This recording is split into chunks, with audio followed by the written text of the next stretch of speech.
Morning everyone, this is Ian from the Lullaby Studio, and today we do have a 2-week-old baby boy. So again, I don't mention names to keep my clients anonymous as much as possible.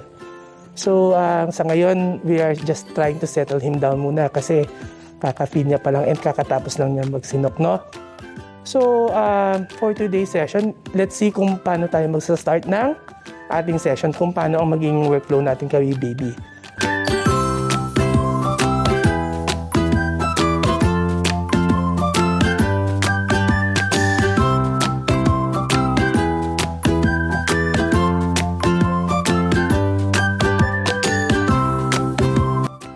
So we thought that baby was ready during this point, pero nagutom ulit siya. So we had to feed him again.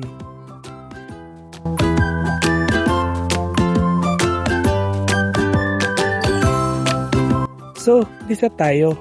The first pose that we planned to do was bum up pose, followed by the side lying on the moon pose. A smooth transition from one pose to another keeps the baby asleep. Hindi tayo storbo sa kanyang pagtulog if we know how to transition them properly from one pose to another.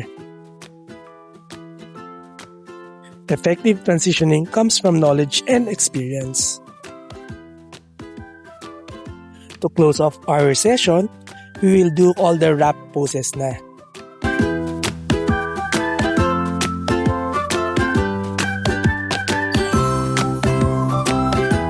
Do you know that proper wrapping is a basic thing that you should know as a newborn photographer?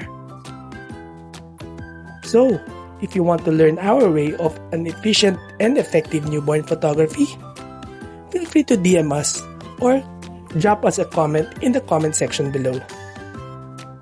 We do offer limited class and one-on-one newborn photography workshop.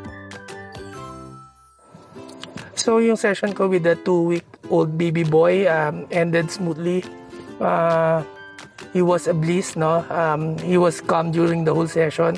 Actually, yung una lang, nagpa-daddy lang kami, and then after that, dire-diretso na. So we finished at around 1.5 hours, including the family. So, isipin mo 7 to 8 setups yung tapos namin kanina. And it was very, very fast and efficient as well. Again, proper workflow lang naman talaga ang kailangan. We have to make sure that efficient ang every move natin kay baby to ensure na hindi rin natin siya ma-stimulate, no? And it also comes with the experience as well.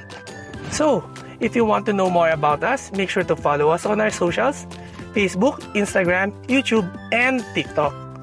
Just search for The Lullaby Studio. And again, this is Ian, and thank you so much for watching.